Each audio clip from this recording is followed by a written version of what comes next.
Kia ora, talofa, namaste, haere and welcome to the Nichecast. We are from thenichecache.com, where you can read about some Aotearoa sporting matters if that's your buzz. We go deep into the mangroves. However, have been seeing a few things about the mangroves. They're doing some bad work. They're not the best for the local estuaries of the old mangroves. So shout out to the mangroves, but I think it's more the estuary. We're out in the estuaries of Aotearoa, and when we go deep into Aotearoa sporting matters, then we come across the mangroves that people can't cut down. And I'm actually on board with a lot of the cutting down of some mangroves. Like, it does kind of ruin the waterways, you could say. Most notably, I think the Tamaki estuary in Auckland, coming into Otara, Papatoi. A lot of mangroves around there that have since been cut out, and it's a beautiful little spot. So shout out to the mangroves, shout out to the estuaries of Aotearoa, and shout out to Aotearoa, and shout out to Aotearoa sport, because that's what we're here for. We don't really care about anything else. Maybe a little bit of mindfulness, maybe a little bit of estuary mangrove chat. Otherwise, we're just here for the big old sporting yarns, and another week of fantastic Aotearoa sporting yarns. We obviously had the NRL Grand Finals. Panthers, Roosters are champions in the NRL and NRLW. We are waiting on the Kiwis and Kiwi Ferns squads that may or may not be released while we are recording. So we'll chat through a lot of rugby league in the back end of the podcast and see if the squads come through. Otherwise, we won't be talking about the Kiwis squads. But if we miss the Kiwi squads today on the Nichecast, we'll definitely be talking about them on Thursday for our subscriber podcast, which is a bonus podcast only available for the folks funding our mahi on Patreon and Substack. So if you've got a paid Substack subscription or you're part of the Patreon whānau, you can access our bonus podcast every Thursday. We record the Nichecast on a Tuesday, and a lot of the stuff left over from the Tuesday podcast is there for you in the Thursday podcast. So big up everyone on Patreon. Big up everyone with a paid Substack subscription. Big up anyone who has bought us a coffee. We'll welcome you to join all three platforms and fund the Nichecase however you want to, whatever works for you. And then if you do one of those, if you're a part of the Patreon whānau, if you're part of the paid Substack crew, you can access our bonus podcast every week, recording on a Thursday, usually go for an hour or so, just talking more Aotearoa sport. Another thing we do have coming up on Wednesday, tomorrow morning, White Ferns versus Australia. So we'll be recapping the White Ferns versus Australia at the T20 World Cup. We'll be going deeper into international rugby league squads, and I am wearing a bit of a Matema'a Tonga shirt, so that means we will be talking some Samoa, some Tonga squads, obviously from the Kiwi-NRL angle as well. And I'd also suggest that if you love your domestic football, if you love your domestic cricket, the Subscriber podcast is a great place to get more football and cricket yarns from us as well. So head on over to Patreon or upgrade your free Substack subscription to a paid Substack subscription, because I did see the Ford Trophy starts in 12 days. Sunday the 20th October, we got the first round of Ford Trophy cricket. And I don't know if we're going to be talking much Ford Trophy cricket today, so I will say I've done a preview on our website, thenichecache.com, of some Ford Trophy first stanza deep cuts. Just a lot of young players you need to watch out for. Rob O'Donnell going to Northern Districts. He is a fantastic one-day batter, best batter in the Ford Trophy last year. Now he's going to Northern Districts, where they have another very good one-day batter, Joe Carter, and they got big man Brett Hampton with a career strike rate over 100 in the Ford Trophy, let alone Matt Fisher, Christian Clark. Very excited about their Northern Districts team and who emerges there, but more interested in all the emerging cricketers around Aotearoa and how they perform in the Ford Trophy to start the summer. So If you like the Ford Trophy, if you love domestic cricket, we got you on the website, thenichecache.com. And we've also got you in the subscriber podcast coming up on Thursday, strictly for the folks on Patreon and with a paid Substack subscription. Obviously, talking a lot of domestic football, a lot of domestic cricket in our niche cast. And of course, the Monday and Friday newsletter, which is completely free via Substack, thenichecache.substack.com. You sign up, you get our newsletter sent to you every Monday and Friday evening, and guess what? It's full of New Zealand sport. That's all we do. That's all we care about. And if you're signed up to the free newsletter, you can upgrade to a paid Substack subscription, but you don't have to. Everything's completely free, and we appreciate your eyeballs. We appreciate your eardrums being tapped in, tuned into the Niche Cache frequency.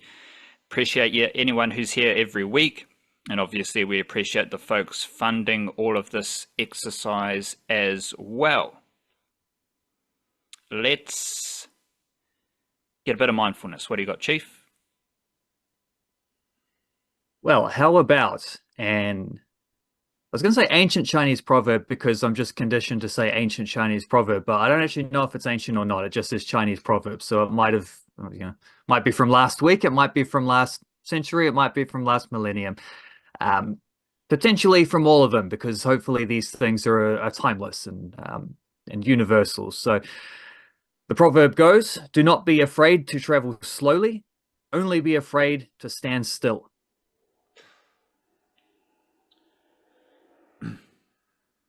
I kind of had an epiphany over the last week where I was like, I'm just a lo-fi dude. I'm just a lo-fi cat. And part of that is using my favorite ancient Kiwi proverb from yours truly, the most ancient of them all. Slow is smooth, smooth is fast. So you want to move slowly, but you don't want to be still. But then again, you still want to find some stillness. You still want to have some moments of stillness, but maybe in the stillness, you're actually slowing yourself down. And by slowing yourself down, you're still moving and grooving. Because motion is lotion. The more you move, the more everything's just rocking and rolling. And I reckon there's a fairly distinct metaphor here with the estuaries and mangroves as well, isn't there? Where like the estuaries, things are healthier because the water is running, and the mangroves, the water is often sitting still or bulked up or whatever, banked up, and things get a little bit dirtier. Not only because of the stray jandals that get lost in there, also just because of the organic debris that finds itself there. So that's another example of stillness being I don't know. That doesn't say what stillness is. It just says be afraid of it in the proverb. So stillness as something to be afraid of versus traveling slowly as something not to be afraid of, because motion is lotion. Definitely a river, an estuary definitely lives up to the motion is lotion title. I think that's maybe the definitive version of what that means. I do want to start us off with the sporting chat with something that I put in the newsletter yesterday. And we'll swing back around to the rugby league. Got a few rugby league takes, nuggets, bits and pieces to digest after a fairly epic grand final day. Once again, Panthers went 4 in a row with their Aotearoa Kiwis prop combination of James Fisher-Harris and Moses Leota. Sydney Roosters won NRLW with Amber Hall, Otessa Pule, and Tiana Davison in the team. But the Panthers, and I've got this GIF, Biff, in the newsletter, and it's the kickoff. And I'm watching it right now, and it's just about to start again. So we got the kickoff, and the Panthers are steaming downfield. And then, out of nowhere, Moses Leota just pushes Harry Grant over.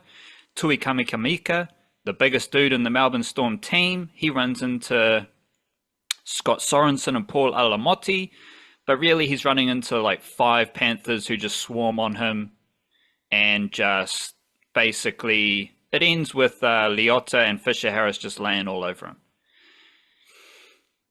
And I was like, that's how you start a grand final. Like, Harry Grant's a nice dude, Moses Leota's a nice dude, but he starts the grand final just shoving Harry Grant to the floor, and then the biggest storm forward on the field, Tui Kamikamika, just gets smashed. And it's just like, that's what it is. That's the Panthers. That's who they are, that's what they do, and that's why they've won 4 grand finals in a row. And of course, when we're talking about the physicality, owning the middle of the field in a game of rugby league, doesn't get any better than James Fisher Harris and Moses Leota. And I'm not sure if you caught this one. I'm curious about your perception of this. Adam Whenua-Blake, best prop in the game, Dalian prop of the year, big man stats. I'm in this like phase where I'm looking forward to the Warriors with Fisher Harris, but I don't want to go too far into the future because it's not as good as the present. The present is a gift. That's why it's called a present. That's some cliche. Full of them today. So Fisher Harris and Whenua-Blake, they both played 23 games this year. Whenua-Blake pretty much doubled everything that Fisher Harris did. Fisher Harris scored 4 tries. Whenua-Blake scored 8 tries. Fisher Harris had 37 tackle breaks. Adam Whenua-Blake had 84 tackle breaks. Fisher Harris had 14 offloads. Whenua-Blake had 24 offloads. Fisher Harris had 128 meters per game. Whenua-Blake had 175 meters per game. Fisher Harris had 990 post-contact meters this year. Whenua-Blake had 1,698 post-contact meters this year. Whenua-Blake roughly doubled Fisher Harris's stats.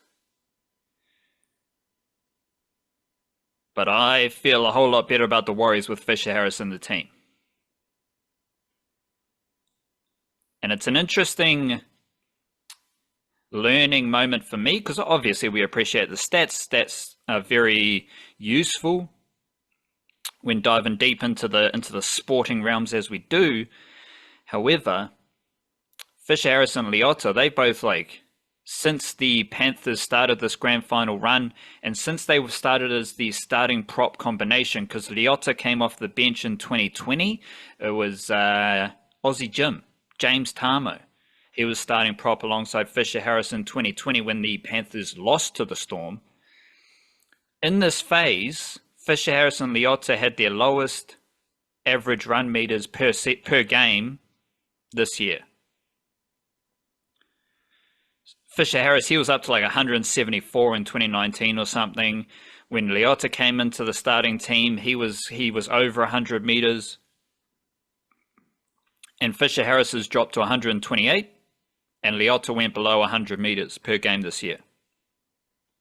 So their stats have gone down, let alone their stats being in a completely different zone to Whenua-Blake, but they win. And they win because they do a lot of stuff that doesn't involve statistics. And for folks in Aotearoa, that's just mana. And Fisher Harris, he's the mana man. Moses Leota's pretty hearty as well. And I think when we're looking at what the Warriors need, forecasting forward, they were one of the best running teams in the NRL this year. They were near the top of the league, if not the top of the league off the top of my head, for post-contact meters, for run meters, for all of that. Whenua-Blake's a large part of that. And they didn't win. So I don't think the Warriors need more running meters. You know, like, if they were first or second for running meters and or post-contact meters and they didn't win many games, they don't need more running meters. They need some mana. And that's what Fisher Harris does, and that's what Fisher Harris is bringing that I don't really think Adam Whenua-Blake brought in. So for me, this NRL Grand Final for the Panthers, we're very lucky that we've got this Fisher Harrison Leota combination that we can hold tight to with the Kiwi-NRL perspective. And just watching them get busy throughout the game was another reminder that these dudes just own the middle of the field in the most ruthless sport in the world. And that's bloody fantastic. So shout out to James Fisher Harris and Moses Leota. Also shout out to Scott Sorensen, late call up, and he basically had his best game of the season. Definitely his busiest game, 70 minutes, having not done a whole lot in the weeks before. So shout out to him. Maybe he's in the NZ Kiwi squad coming up soon as well. But just love the Fisher Harris Moses Leota combination. It's all over in the NRL. Fisher Harris is going to the Warriors. Leota will hold it down for the Penrith Panthers. Obviously, they might be up again for the Kiwis, but it's a beautiful thing to just see two dudes who aren't the biggest, they're not the fastest, they're not the most skillful, they don't make the most meters, but they win. At the end of the day, that's all that matters. Yeah, that's a pretty fascinating comparison, the Fisher Harris versus Fanua Blake one, because that's like, yeah, I don't know. Like, I'm trying to think of other examples of players who I would put in that, who like either, because it's not that Fanua Blake is getting empty stats. Like, those are tough meters he's getting. Yeah, he's playing well. He had a good season. They voted him Dally M Prop of the Year, so he clearly had a very, very good season. And some of that as well is like, if he played for the Panthers, he would be winning games potentially by doing the same stuff. Like, you could translate that performance over. I don't think but he'll then be at doing, the same time, like, he's not taking the same amount of runs. no, I guess he wouldn't be, would he? Because you've got more people lining up to take those runs and spreading it a little bit. And a different system. A different system. Yeah, of course. So yeah, that's I mean, it's the Warriors season is hard enough to get a head around anyway, without trying to hyper analyze things even more. But there is and yeah, like how much of Fisher Harris's stats are like, I expect his run meters will go up playing for the Warriors. I expect that is like his workload potentially is minutes played even. I don't know, but this is all like remains to be seen stuff anyway. I can't be too hypothetical about it, but like how much of that stuff is because he's in a good team, how much of Fanua Blake stuff is just like because he wasn't in a particularly good team. Do these things translate? Well, what we do have for certain is Fisher Harris's whole career proving that they've been winning pretty much the whole time he's been there, and he's had victorious efforts with the Kiwis and being an important leader there. And then ultimately, I guess what it comes down to sometimes is, because players can be great in different ways, I think the most encouraging aspect about the way that Fisher Harris can impact the Warriors is probably less about how great he is, because you're swapping one great prop for another great prop. They're great in different ways, but that doesn't matter. They're both excellent, like elite players in their position. I think maybe the most encouraging thing about how the impact that Fisher Harris can have on the Warriors is less about what he does on a rugby league pitch and more about the way people talk about what he's like off of it. And that stuff is flawless. Like, no one critiques him. Everyone loves him. Everyone adores not just sort of his leadership on the pitch, but his leadership off the pitch and all these things. And you can see that pretty clearly just in the fact that the Penrith Panthers were willing to grant him the release to go to the Warriors in the first place. Like, that's the respect they held him in, as they felt that they kind of owed him that. So as far as just impacting successful rugby league teams, sporting teams in general goes, I mean, that's always one of the most important things to look for, I think. And it doesn't show up in the stat sheets. Sometimes it only shows up in like in hints and stuff like that. Although often when people have a beloved teammate, you do hear about it. They will tell you that they have a beloved teammate, because teammates recognize that stuff more than anyone. Coaches recognize that stuff more than anyone. Fans of teams will recognize it too. They see it. And Fisher Harris is like 10 out of 10 in all those categories. So I don't think it's a coincidence that you're seeing just how like four premierships in a row. This is a dude who's gone out there and done that because of the kind of guy that he is, with a little bit of God-given talent on this, just a little bit of that as well, sprinkled on top. The thing I'm most excited about for next season with the Warriors is Fisher Harris and Mitch Barnett. Because Fisher Harris has a pretty good partner in Moses Leota, and they have a lot of like connection with each other over a long period of time. But Fisher Harris and Mitch Barnett, that might be crazy as well. A lot of what you're talking about, Lo, is like off-field stuff. Yeah. But when you watch Fisher Harris on the field, completely separate to the stats, he owns the middle of the field. Him and Moses Leota, they win collisions, they ragdoll people, they lay all over them, like they dominate them. And one other thing before we segue out of the rugby league is, like the Panthers, you've got, let's say it this way, you can put Isaiah Yeo, Nathan Cleary, Jerome Luai, and Dylan Edwards, you put them into any other NRL team, they're going to be pretty good. If you put Fisher Harris, Moses Leota, Liam Martin, and Brian To'o into any other NRL team, I think you're going to have the same impact. Because those dudes just play at a completely different speed. They play at a completely different vigor. Like the physicality, the brutality, and just the energy they play with. I think it is as influential as the skill of the spine players I talked about. Because Liam Martin, he's a psycho. Brian To'o is the best winger in the competition. And then you have Fisher Harris and Leota. So it's kind of crazy. Like, the players who are like less heralded, less celebrated, I think it's actually them who drive the winning intangibles, like the physicality, the vigor, the speed, the energy. And that's Liam Martin summed up. Like, that dude's a psycho. Fisher Harris, Leota, Brian To'o. Those dudes are brutal. And like, let's say, for this example, if you put Brian To'o, Fisher Harris, Moses Leota, and Liam Martin into the Broncos, if you put them in the Warriors together, wowee. If you put them in the Dragons are a finals team. And that's not even bringing in the Panthers halves combination, right? Like, that's just the two props, an edge forward and a winger.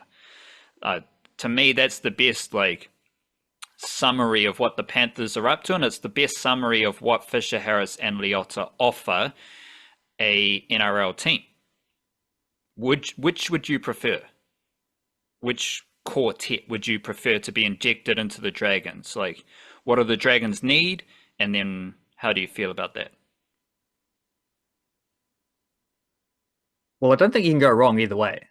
Like, like you said, you're getting, I mean, just the way in which, because when there's a lot of legacy chat at the moment about the Panthers, because 4 in a row is pretty astounding. And I did get stuck on the line from I think it was Jerome Luai afterwards saying like, no one's ever going to do this again. I'm thinking, well, they might. 5 years ago, people would have said no one had ever won four premierships in a row, and that's happened. So there's no reason why it couldn't happen. If you're the defending champions, stands to reason you're probably the most likely team to win again next year, because you've already established yourself as the best team. Do that 4 times in a row. There you go. But of course, it is extremely rare, and it is an incredible accomplishment. And I think the most amazing part of the accomplishment, I would suggest, is the way, just the depth throughout that squad. Because there's been they've had a few guys who have left throughout this. I'm thinking Kikau and Crichton and some of these fellas who have disappeared to other teams within this run.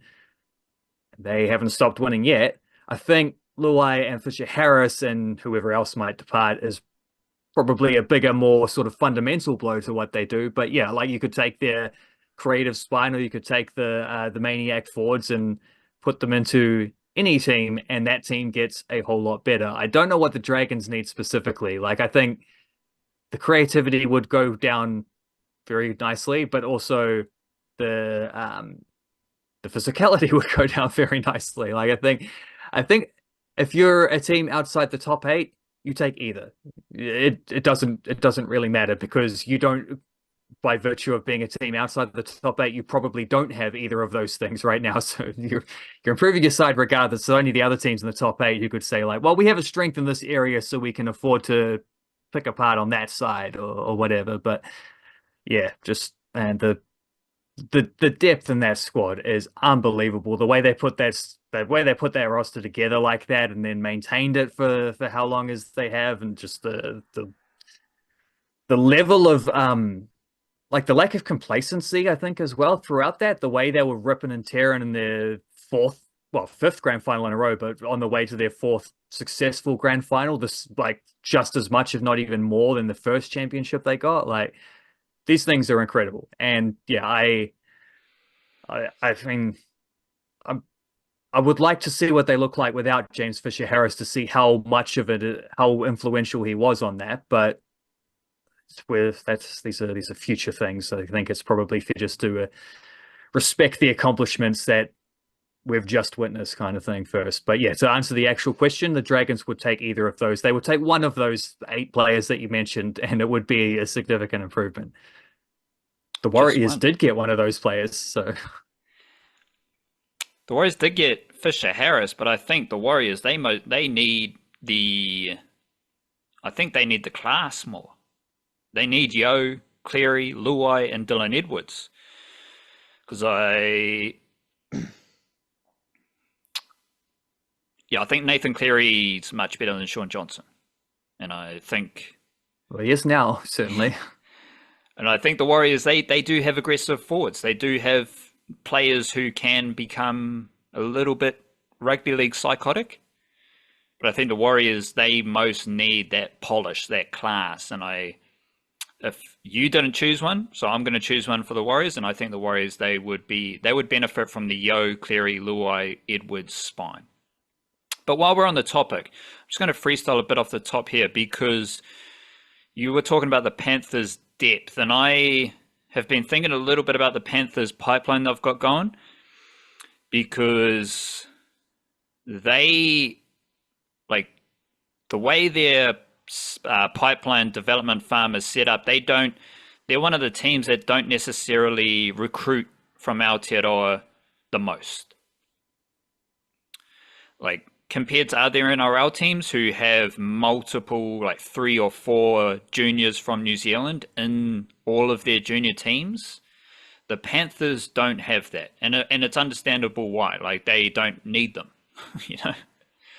They're doing all right as it is. And if we compare this to the Jersey Flegg Grand Final, which Cassius Tia was instrumental in for the Bulldogs at halfback. He's from Auckland. Maris Jr., who plays a lot of winning junior footy in Australia. He was a very good half for the Roosters. Then he moved to the Bulldogs, helped the Bulldogs win the Jersey Flegg competition. The Bulldogs Jersey Flegg team who played the grand final, Cassius Tia, Maris Jr., Whamai Toilalo, Otahuhu Jr., and Callum Donaldson is a West Coast junior. The Sharks, they had Salisi Ataata, Otahuhu Jr., Felix Fa'atili from Hornby, and a shout out to Richie Tupuaile, always keeping track of him because he's a big bopper from Christchurch as well. The Panthers, like, we've talked a lot about the Bulldogs. The Bulldogs love Aotearoa. They're using Aotearoa as a main recruitment ground for men and women. The Knights have a lot of Kiwi-NRL juniors, and the Knights recruited Francis Manulelua from the Panthers after the Panthers won the battle for Manulelua when he was leaving King's College.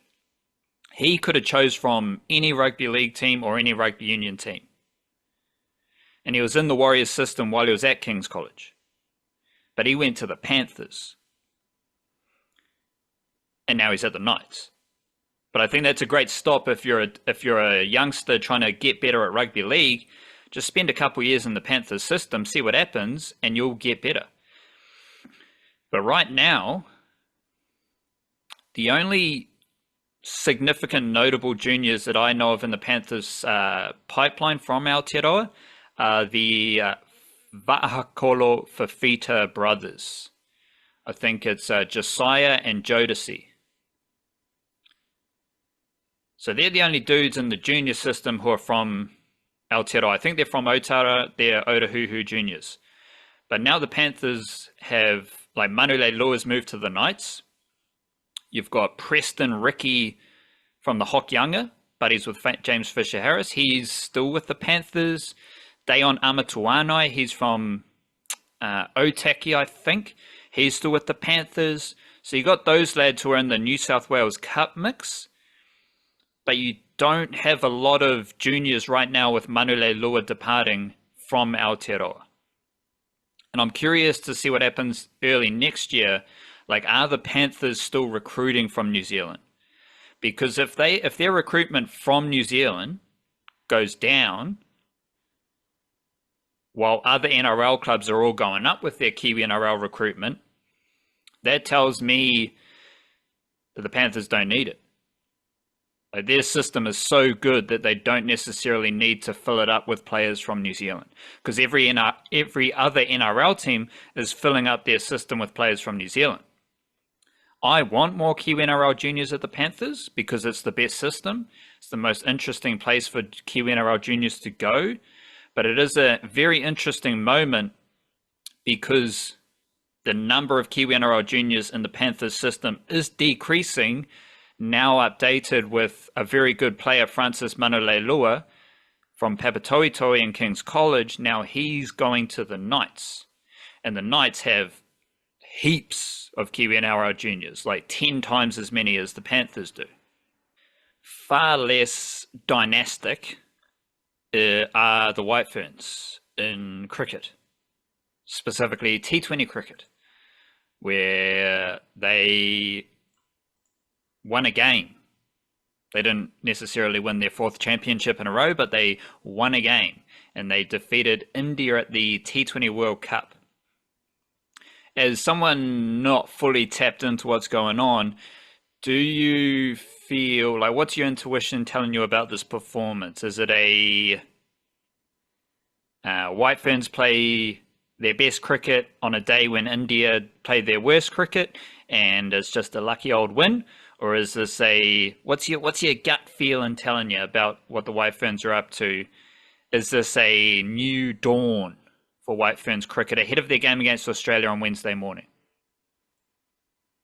I'm not sure, because most of these questions are the questions, like, what's going through my head was the questions you just asked. So I don't know if I can answer them because the thoughts were questions, like I haven't hardly seen any of it because the weekend I've just been swamped with catching up on National League football and Flying Kiwi stuff, which was absolutely hectic over the weekend. And we'll probably talk about a little bit of that later on. But as for the White Ferns, I will say I had a very pleasant surprise to see that won when I woke up and checked the scoreboards and whatnot. And it seems like, I don't know, it seems maybe like one of those T20 victories is the impression I get. Is it's like if you just go out there and put up a good first innings, which applies the pressure back onto the other team, the chasing team, and then you get a couple wickets, and then a couple wickets leads to more wickets, and then run rate pressure is there. And like, you can't win a game that way. You can't just have a good day. And T20 is more volatile than any of the other formats, just because it's shorter. It gives you less room for the cream to rise to the top necessarily. You can't just go out there, blast your way, have good fun. But what's interesting about that is they did put up a really good score, and they just haven't been batting like that for quite a while. And maybe it's just the training with weights by playing against Australia, and like you get beaten by the best team in the world for a couple of warm-up games, but that then prepares you when you face these Indian bowlers and you're like, oh, well, they're not as good as the Australian ones, so I can smack them around. I think like Georgia Plummer getting the 50 in that Aussie series was obviously a boost to her confidence, and saw that translate into this one. But and also, I guess the usual formula for White Ferns victories has been, what do their star players do? And you did have runs in particular from Sophie Devine, wasn't it? Smacked a big score. I think Susie Bates was also she put up some numbers as well, didn't they? Because they had a bit of an opening partnership. Yeah, so I don't know if you got the thing there. I'll Yeah, check yeah, but the don't. I'm just worrying about your gut, specifics, your but intuition. Like, what's your first thing that comes to mind? You don't need to explain the details. yeah, Bates 27 runs at a strike rate of 112, Plymouth 34 at 147, Devine 57 not out at 158, with Halliday and Green smaller roles also batting above 130. Only Amelia Kerr was batting slowly out there. Like that doesn't seem to me like it's in line with what we've seen. So there are things in there where it's like, yeah, they got contributions from their best players. They did the 2020 thing if you put up a score and then you defend it just through run rate pressure and the other team panicking. Those things make sense to me. Was there a change in approach though in the batting to be more aggressive, or is this maybe just that they were more successful at what they were trying? Because strike rates have been something you've mentioned quite a lot about the White Ferns having crap ones, and here it seems like across the board they're pretty good in all those areas. Yeah, but how are you feeling? Well, I told you how I'm feeling. I just had questions and questions and questions. And some of those I've sort of worked around a little bit, but that was the one that I have to defer on that one. I need to know if the strike rates was some kind of intentional thing or whatever, because I that's the feeling I can't shake. That's the one that I need to that's the itch I need to scratch. So you, you've got some doubt. Like that's all I'm trying to get. It's like in your gut. Do you Yeah, have? okay, Yeah, yeah, yeah. well, yeah. That's We'll summarize it at that. I have some relief and I also have some doubt. right. I'm glad we got there because there's a lot of reason to have some doubt. Okay, that's not so reassuring, but yeah. Yeah, like it's that's all I was trying to get out of you. So the White Ferns scored at 8 runs per over. This is the fourth game in 26 T20s since the start of 2023 when the White Ferns have scored at 8 RPO or higher. 4 games out of 26. And when you get to the bowling, the White Ferns conceded 5.36 RPO. That was their first game conceding less than 7 RPO in 14 games this year. And they have conceded less than 26 RPO in... They have conceded less than 6 RPO in 26 games 4 times this year. So it was a massive divergence from what the White Ferns have been up to. And I understand that the White Ferns usually win if Susie Bates, Amelia Kerr, and Sophie Devine play well. And they won this game with Sophie Devine going crazy, 57 at a strike rate of 158. 57 not out. I have actually gone the other way. I think the White Ferns win games when the other players perform. And they don't have to do a lot. That's the point. Like, you're a job doing role play. You don't have to do a lot. You just have to hit 34 runs at a strike rate of 147. You just have to hit 16 runs at a strike rate of 133. You just have to hit 5 not out at the end of the innings with a strike rate of 166. Eden Carson, just take 2 wickets. Rosemary Meir, 4 wickets. Leah Tahuhu, 3 wickets. Like, all of those performances I just listed off right now, none of them include Susie Bates, Sophie Devine, or Amelia Kerr. And if you get those contributions around just solid runs and wickets from the others, like Amelia Kerr, 1 wicket at 4.7 RPO. Great. She just did Amelia Kerr things with the ball, not necessarily with the bat. But then around that, you've got Carson taking wickets, Rosemary Meir taking wickets, Leah Tahuhu bowling at her best ability. Susie Bates and Sophie Devine scored runs, but Georgia Plummer came out of nowhere and just went Burko, crazy. 34 runs with a massive strike rate.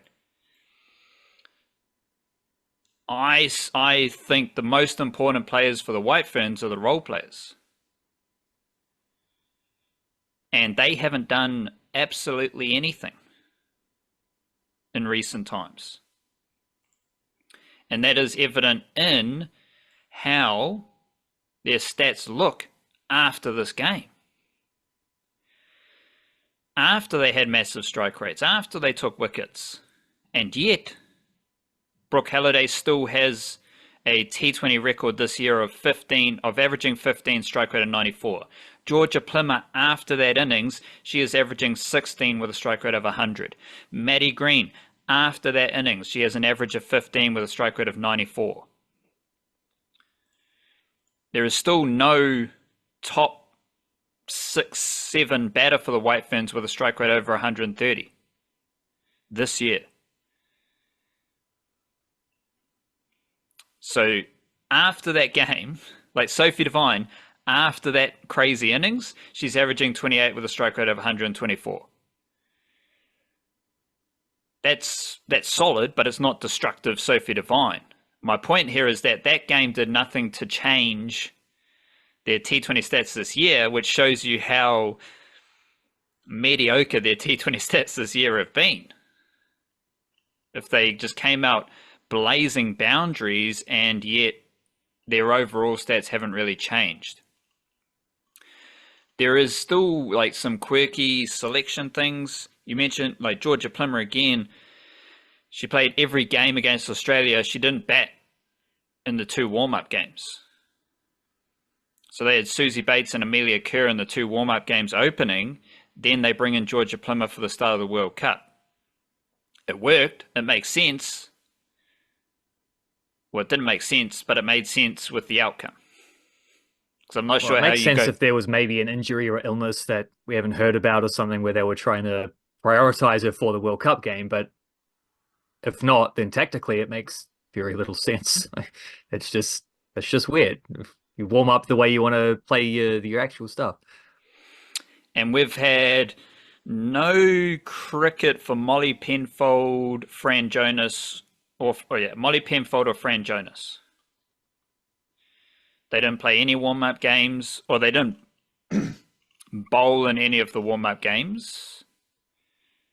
Yes, they didn't bowl. They were part of the team, but they didn't bowl in the warm-up games prior to the tournament after playing against Australia. So Plummer, Penfold, and Jonas played against Australia but didn't play in the warm-up games. And then Plummer scored runs in the first game of the tournament. So it's a little bit weird.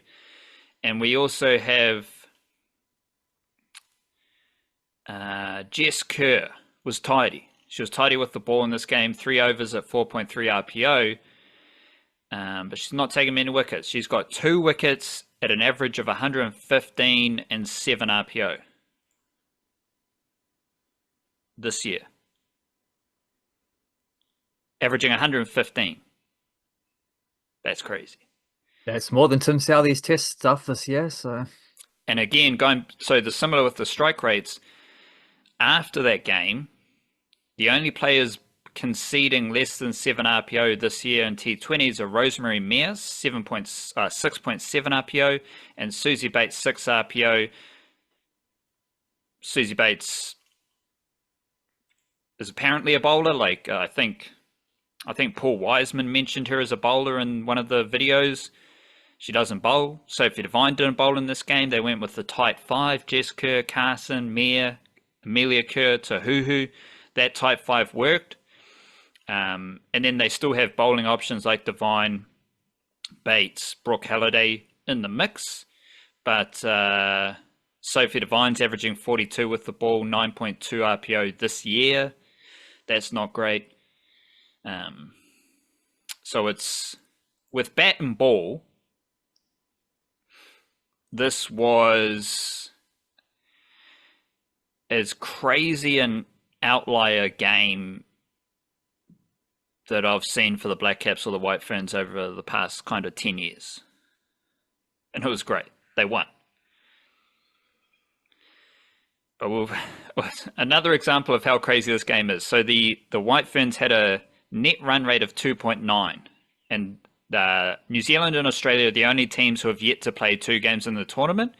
And the White Ferns net run rate of 2.9 is still the highest in the tournament, and the next best is Australia's 1.9.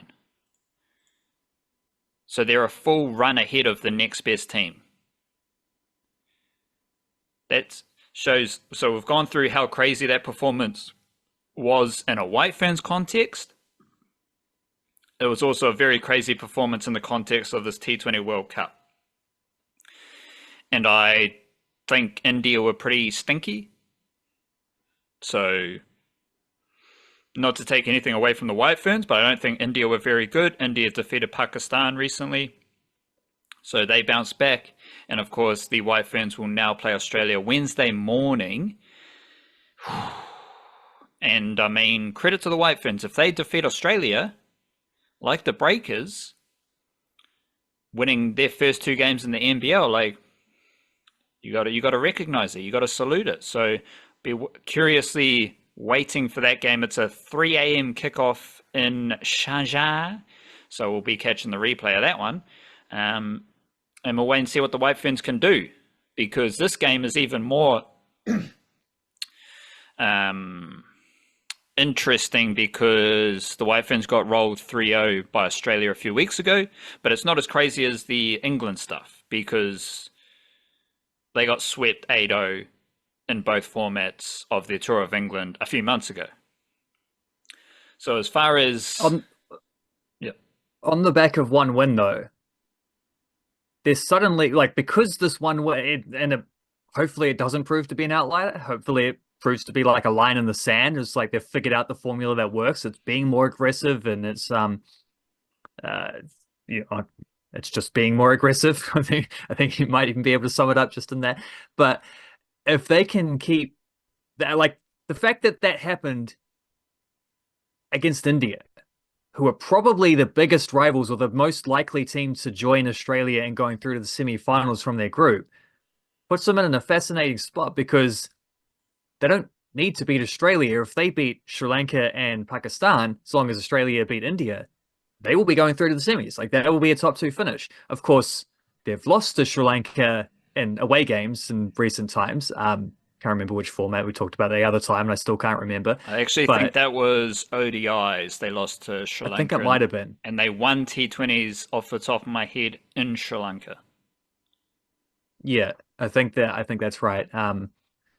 But Sri Lanka do have match winners in their team, and they've lost the T20 series at home to Pakistan. So there's no guarantee they will beat those teams.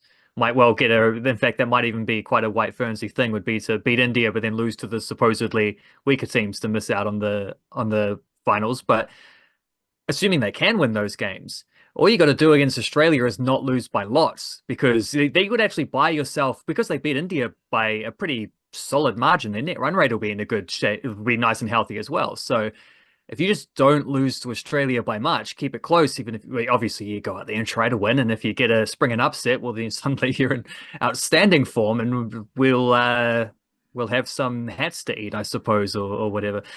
But like, as well as celebrating the general accomplishment, of course, because this is always what we want to do. We don't criticize Kiwi sports teams because we want them to fail. We criticize them because we really, really want them to win. But yeah, they've set up a tournament now from this point onwards, where that result really puts them in a position to play for a semi-final berth, which we didn't think was going to be possible coming into this tournament. But and maybe there's 3 more games to go, so they could easily revert, and this could just not happen. But it's a really nice, healthy way to begin the campaign. And whether it was out of the blue or not, the quest now is to make sure it doesn't stay out of the blue. That becomes the level that they can try and reach every time they play T20 international cricket. The most White Ferns thing to do would be to beat Australia and then lose to Pakistan and Sri Lanka. That would be, and then miss out somehow. And that would be peak White Ferns. I'm also thinking about the World Cups and winning the first game.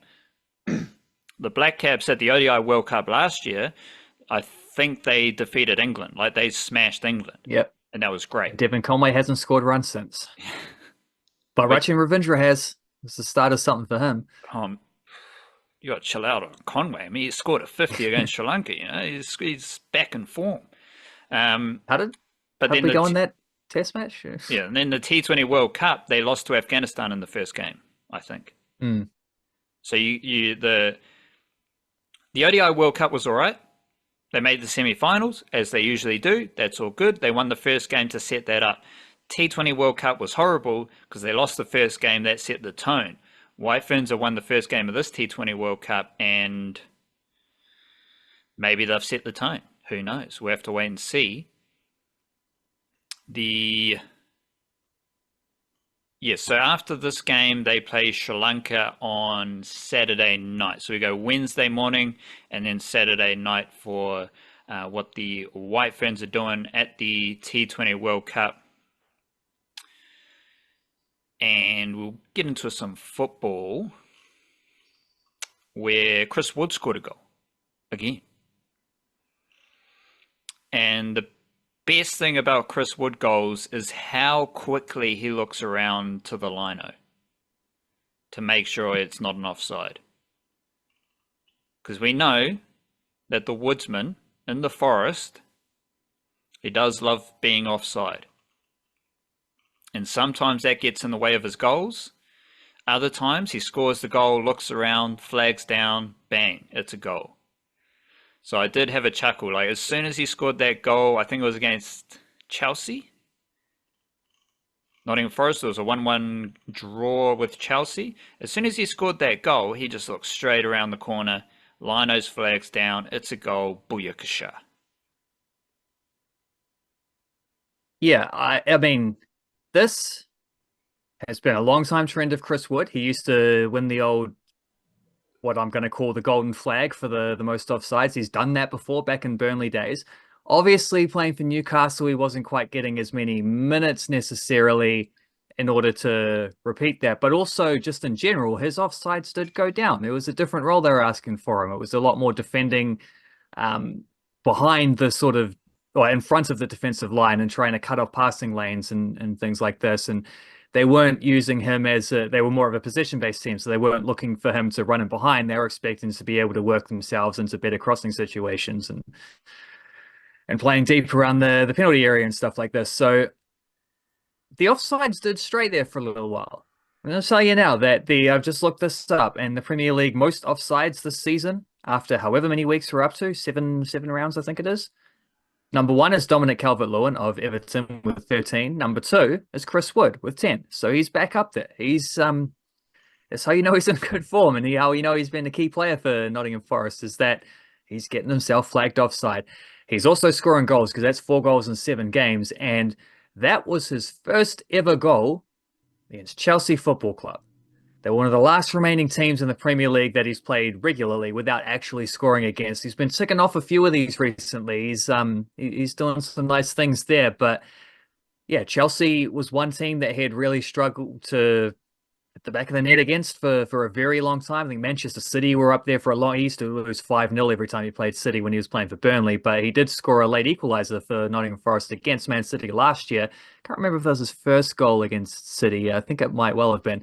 This was his first goal against Chelsea and his 13th appearance against them, all of which being in the Premier League. The only team he's played more than twice in the Premier League without scoring against is now Liverpool. And that's at 12 games and counting. So I think they've already played Liverpool once this season. And he didn't score that day, so he's going to have to wait till the return fixture later on. But that's the next target. They're the last team remaining that he needs to score against. The only other team I think he played twice against Stoke City and never scored against them in the Prem. But twice isn't very much. Anyone he's played more than twice, he's scored against every single one of those clubs, which I think worked out to be 24 different teams, plus a couple that he played once or twice and scored against. So he's 26 different clubs overall that he scored Premier League goals against, the Chelsea being the 26th, and hopefully Liverpool will soon be the 27th. I can't remember who got promoted. Leicester, Southampton, and Ipswich. So I think Ipswich could be also on that list. He wouldn't have played them in the Premier League yet either. So he's tallying them up, man. He's there's no team is too big for the Woodsman to score against, except for apparently Liverpool. We also had a spectacular goal from Elijah Just. What'd you make of that banger gets the ball on the right side of the field, cuts back into his left foot, whips it into the bottom left corner, the far corner. Spectacular goal from Elijah Just. It was. It was a very spectacular goal and a very Elijah Just kind of move, is playing out in the right wing, cutting it onto his left foot, looking to either slip a pass or curl a shot. This one he curled a shot, and it was a beauty. It was his first goal for SK St. Pölten, playing in the Austrian second tier. Maybe there's a little bit of James Fisher-Harris about this too, because their first 5 games of the season prior to him turning up, they didn't win any of them. They only drew 2. So they had 2 points from 5 games. In his first appearance, he came off the bench, and in a game that, for the last 20 minutes of a game, that was at 0-0. And then before he'd even touched the ball, his team had scored twice, and the other side had a red card. So immediate, can't give him too much impact for that, because, as I say, he hadn't even touched the ball. But lucky charm, perhaps. They then got I think a draw in the second game, where he also played off the bench for about half a game. His first start, they did lose to one of the title contending teams. But then here, most recently, against another one of the title contending teams, I think it was like 11th place against 3rd place or something like that.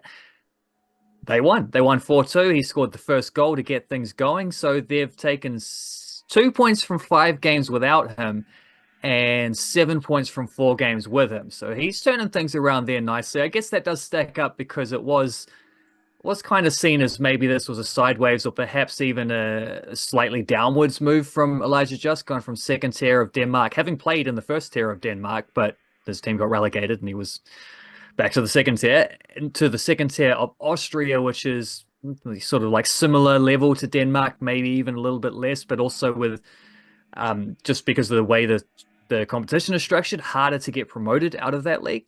So it was maybe seen as a bit of a, at least it was definitely seen as a confusing move, perhaps seen as maybe even a slight downgrade from him. But if that downgrade means that he's going to be playing big minutes every week as a key player and scoring goals like that, and no doubt he'll be assisting them soon in some capacity as well, because he's also got an excellent eye for setting up teammates too. So as he continues to get more adjusted to there, he very well could be a very key player for they call themselves the Wolves, as St. Pölten. They got a wolf on their jersey, so they're the Wolves, the Wolf Pack.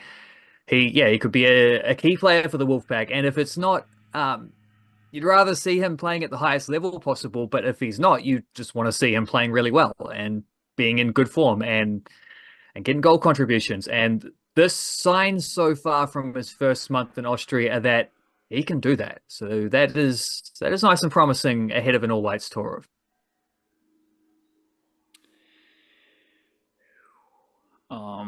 Just got a quick glimpse of the Kiwi squad, so it's good that we've got it right here, right now. We'll hold fire though. There was also a Ben Old mixtape offered by Saint Etienne. Now I think they had a big win in France. And I think they were, now again, I'm not the expert, this is just intuition and drawing the footballing yarns from deep within me.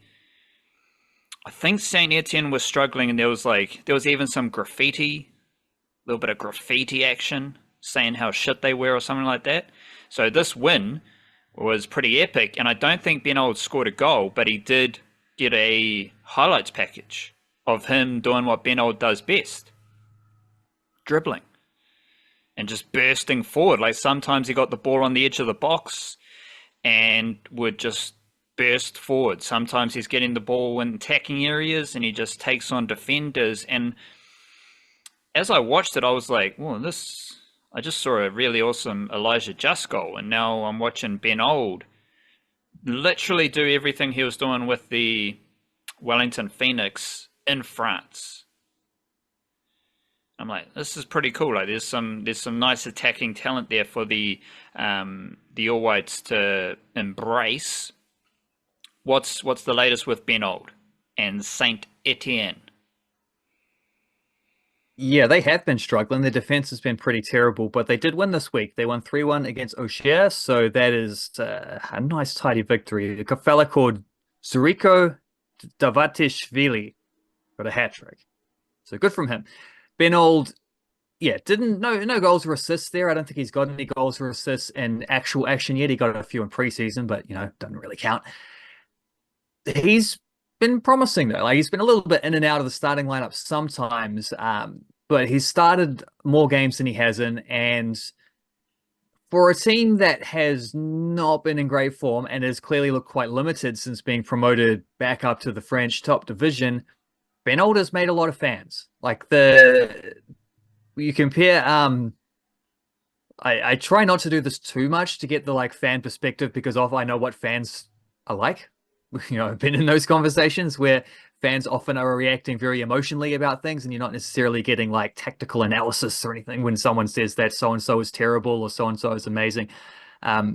So like the Marko Stamenic hype from Olympiacos fans, not great. Like, it doesn't look amazing. It seems like they maybe don't actually know what kind of player he is. They thought they were going to get a guy who's going to come in and score a bunch of goals, which is very much not his position. But also, I know that that's probably just that's a team with very high expectations, and they're going to lash out randomly if something doesn't go right. With Saint-Etienne, plenty of lashing out there, but Ben Old was never catching any of that. Like it's pretty clearly the fans have already embraced him. They like what he offers, and from what I've seen of him, it's a lot like what we saw at the Phoenix. Because I was actually a little bit surprised he did it. Like I thought maybe he could have done another year at the Knicks before going overseas, but then when you get an offer like that, you kind of can't turn it down. Sounds like a dog gone nuts in the background. So you still see aspects of his game where it's like the stuff he does so well, the dribbling and progressing the ball like that continues to be amazing. Like that's scaled up perfectly to the French top flight. But at the same time, it's not like he's suddenly become amazing with like the final ball or his finishing or stuff like that. So he's actually come close. Like he hit the crossbar a couple of weeks ago, so he's come close to doing some of this stuff. But that I think is still probably the work on, which was the work on at the Phoenix. But I kind of think that's amazing when you see a player going from A-League Wellington Phoenix, and it's not his first season with the first team, but he had a couple injury sort of affected seasons, so it was definitely his best season with the A-League side last year. And then he goes to Ligue 1 in France, and he's kind of the same player. Like that seems like a good sign to me. That seems like a good sign of a player who's first of all like knows what he's up to. Also good from the scouting team at Saint-Etienne to not ask him to be a different player than what he is, and to embrace the sort of the things that make Ben Old into Ben Old. But just him being able to translate that very quickly as well seems awesome. Like that seems like a big plus to him. Kate Taylor's doing very similar things in the French women's division as well. Even going from the Phoenix to France, she has moved back into being a centre back for Dijon. So no more of that battling sort of defensive midfielder, lots of tackles, lots of involvements. But I think that definitely that being able to play under pressure like that in the midfield, especially in possession, will have given her a huge boost to be able to play at the higher pace, even as a defender in France. So, yeah, she's played, I think, 3 games now, and they've had 2 draws and most recently a win where she seemed to be pretty good. Solid, 90 minutes every week playing centre back. It's good stuff from Kate Taylor. It's good stuff from Ben Old. I think we need some more of these Phoenix players going to France, I reckon. What else has perked up your antenna in the Flying Kiwis department from the last weekend? Well, that could be a long list. There was like CJ Bott played against Indy Riley in the WSL. Indy Riley's Crystal Palace actually got a little bit of an upset victory in that one. And CJ Bott continues to lead the WSL for tackles one. I'm not sure if she was first in interceptions as well last week. I haven't checked if that's still the case, but I wouldn't be surprised if it is. And was top 5 in clearances. So CJ Bott just doing outstanding defensive work for Leicester City, but they did lose on the weekend. They haven't won in their first 3 games, so a little bit of work to be done there. Michael Boxall's team is qualified for the playoffs. He didn't play the most recent game because he was suspended after getting a yellow card for confronting a dude who spat at him. So work that one out. I don't know why anyone would want to spit at Michael Boxall. He seems like a lovely bloke, but someone did, and he got sent off for it eventually, but they couldn't rescind Boxall's yellow card for reacting. So he did have to serve a suspension, but maybe it's better to get that out of the way with before the playoffs anyway. They've qualified for finals, and then without him, they actually beat Vancouver to jump up out of the play-in spot into a prospective playoff spot. So that's nice from them with a couple rounds to go. The English women's second tier went crazy this week because you had like Katie Kitchen scored a free kick, amazing free kick, wonderful goal. I think Grace Neville got an assist. Hannah Blake's team won. She didn't get an assist in the league victory, but she did set up a crucial goal in the WSL Cup earlier in the week. Jackie Han was getting minutes, although she sat out the most recent league game with a slight injury. Olivia Page got a game in the cup for Sheffield United as well, alongside Jackie Hand. You had Michaela Foster getting some game time for Durham alongside Hannah Blake. So that stuff was all pretty awesome. Maggie Jenkins got another assist, set up a winning goal for Elfsborg in Turkey. Jay Herdman on loan in the Canadian Premier League got a goal and assist, made the Canadian Premier League Team of the Week. There's a bunch more as well, but so I've already listed a big long list, so I don't know how much further I should go on this. But suffice to say, lots of Kiwi football and goodness coming out in the last few days. Someone who I'd seen a few goals from recently, who I wasn't too clued up on, was Moses Dyer. He looked like he was doing some good stuff, I think, in Canada. Yeah, in the same league that Jay Herdman plays in. In fact, Jay Herdman's goal and assist were actually against Moses Dyer's team. So they beat them in that one and put Moses Dyer into a little bit of a situation because that clinches Cavalry FC, where Herdman is on loan, clinches their playoff spot, but not Pacific. Pacific is where he was. I think it's no, Pacific is where he is. He was at Vancouver and now he's on loan at Pacific, Moses Dyer. His team still have a little bit of work to do to get into a play-in themselves. So there's sort of a couple rounds left to go there in that Canadian league. And Cavalry, where Jay Herdman is also where Maya Bevan used to be. But then Maya Bevan left them at the start of the year because he wanted to return home with his young family and live back in the motherland. So he quite randomly popped up for Auckland City at the Club World Cup the other week, which it turns out he was allowed to do because it's an amateur team in a FIFA competition. But the Cavalry people seem to be surprised because they're like, well, we gave him leave, but he's still technically under contract.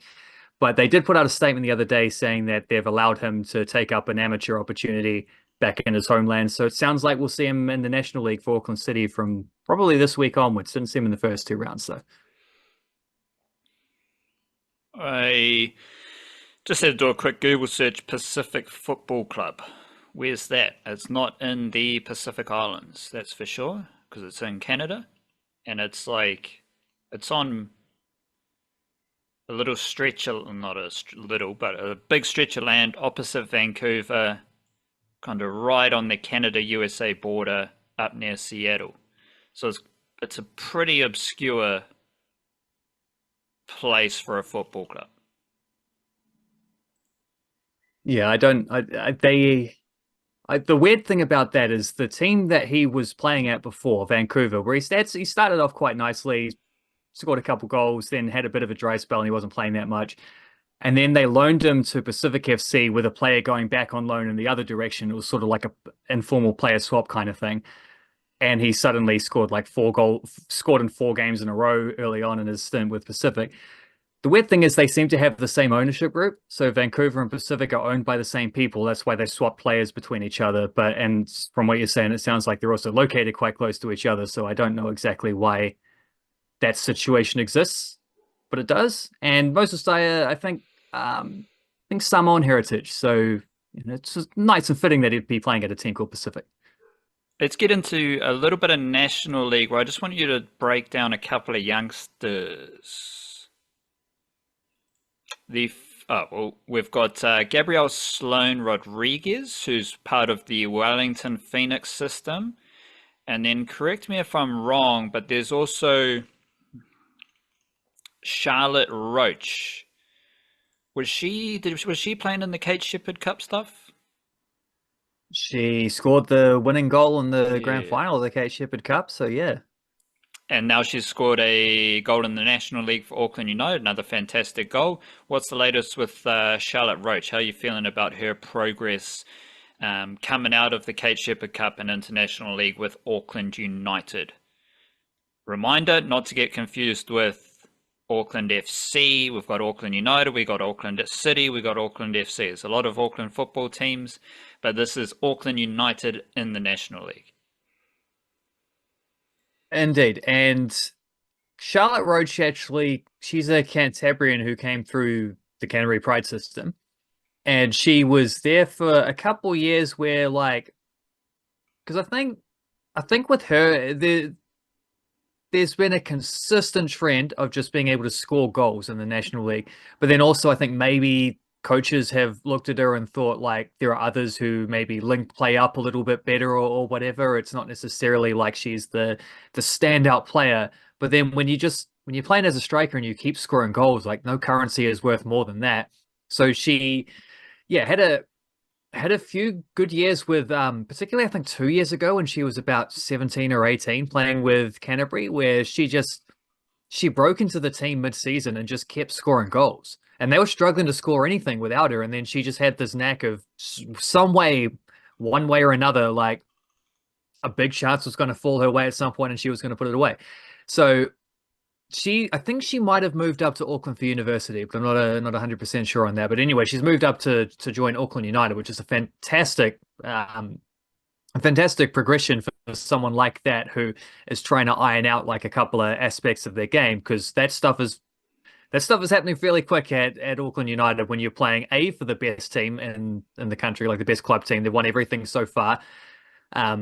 Back to winning ways in the National League in their second game as well, with a good tidy win with Roach scoring the second of those goals.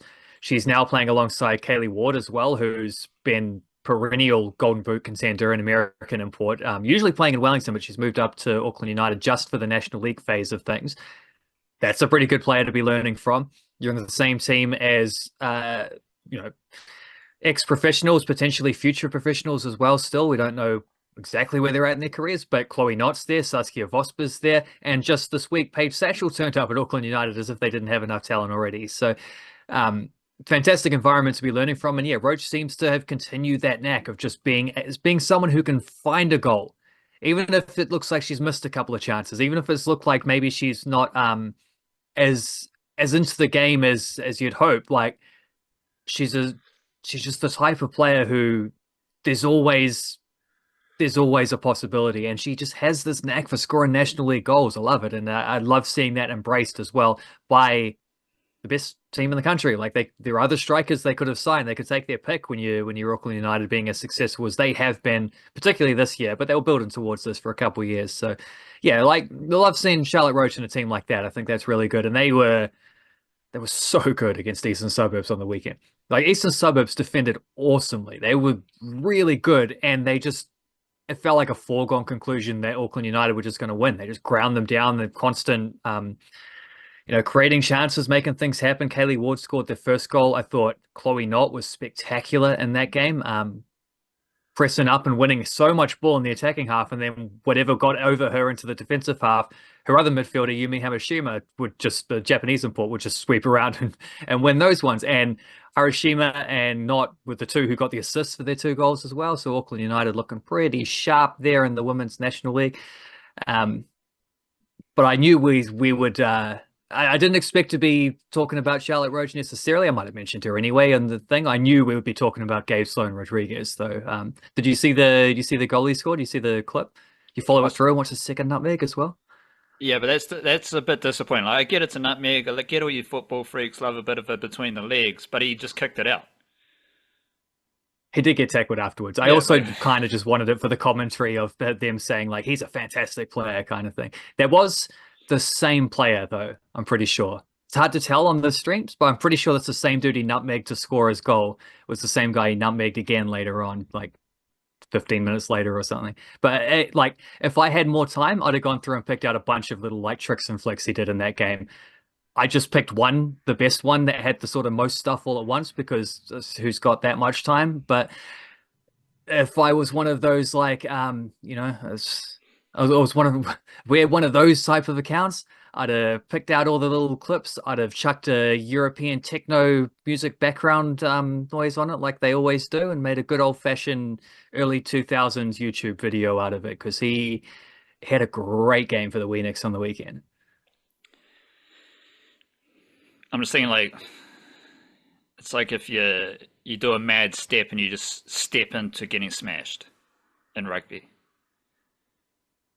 Well, it's sort of like if you yeah, you do a mad step, you beat your man, and then you pass the ball out, or or you pass it to the winger and he drops it or something like that. You didn't really lead to anything, but it was pretty cool. And it why like because I wouldn't have shared that if it didn't also have him nutmegging a guy on the way to a goal. So, like I Yeah, was trying to sort of highlight he did this all the time. But yeah, that's the meat and the the veg, and then your little nutmeg at the end was yeah, extra. But it's like little bit of if gravy.